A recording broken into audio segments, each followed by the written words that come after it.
Magandang Magandang araw! Siyempre magandang buhay. Isang pinagpalang umaga na naman para sa ating lahat. Today is the day that the Lord has made. Kaya naman ito ang pagbabalik namin dito sa May Sagada. Kung maalala nyo yung last video natin, is nakarating na tayo dito noon. O nga po pala, dito ginanap yung history na hindi na natin mababago habang panahon. Yung tipong dito po kasi ginanap yung kauna-unahang Dreamers Camp. Isipin nyo kung gaano kalayo yung lugar ng Sagada.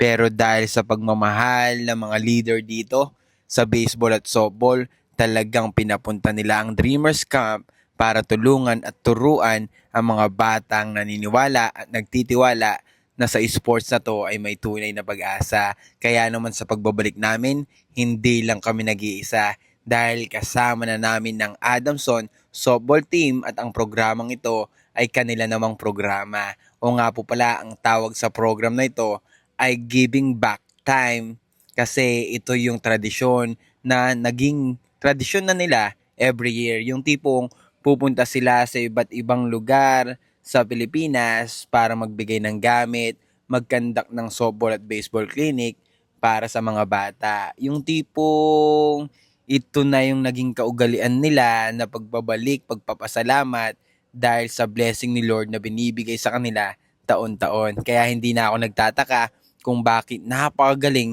ng Adamson softball team. Yung tipong taon-taon na lang silang nagcha-champion sa UAAP. Siguro isa ito sa mga dahilan kung bakit si Lord ay kasama nila palagi.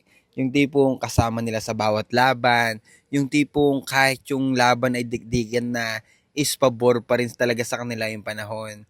Yun yung nagagawa ng kabutihan. Yung tipong sabi nga nila, kapag tumulong tayo sa kapwa, hindi man magsasalita yung mga taong tinutulungan natin, pero nakikita ni Lord yung laman ng puso natin. Kaya yan yung goal ng Adamson softball team na magbigay ligaya, magbigay ng tulong na bukal sa loob at galing sa puso. Kaya shout out sa head coach ng Adamson softball team at syempre sa lahat ng assistant coaches at lahat ng players. Shout out din kay Father Aldrin at kay Coach Ana. Pero syempre hindi natin pwedeng kalimutan yung mga taong tumanggap sa atin ng buong buo. Yung tipong talagang pinagsilbihan, yung tipong talagang pinagbuksan ng pintuan. Salamat sa Sagada family, sa Ganduyan Box family at syempre sa Coda Lines na palaging nandyan para dalin kami sa lugar nilang napakaganda. Kaya naman sa mga hindi pa nakakapunta dito, grabe, kailangan masubukan nyo. Kung gusto nyo ng mala-Japan na klima, dito kayo pumunta. Kung gusto nyo naman ng peace of mind at katahimikan sa buhay, dapat dito kayo bumisita. Talagang hindi kayo magsisisi. Bukod sa napakababait na mga tao, ay sobrang safe na safe ang mga bata dito. Kaya naman ito sa mga rason kung bakit babalik-balikan namin itong lugar na to. Grabe talaga. Hindi ako makapaniwala na nakilala namin yung mga taong nandito. Yung tipong hindi lang kami yung masaya, kundi masaya ang lahat.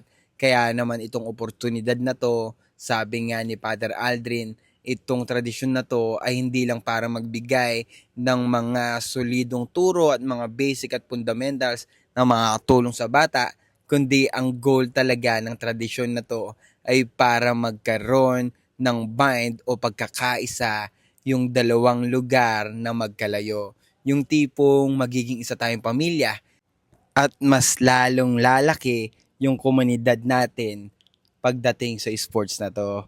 Ito kasi yung kadalasan na nakakalimutan at hindi na napapansin na iba.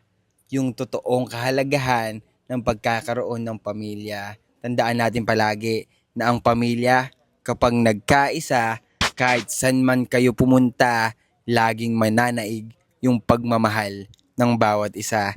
Kaya naman salamat Adamson University Softball at Baseball Team dahil isa kayo sa inspirasyon namin.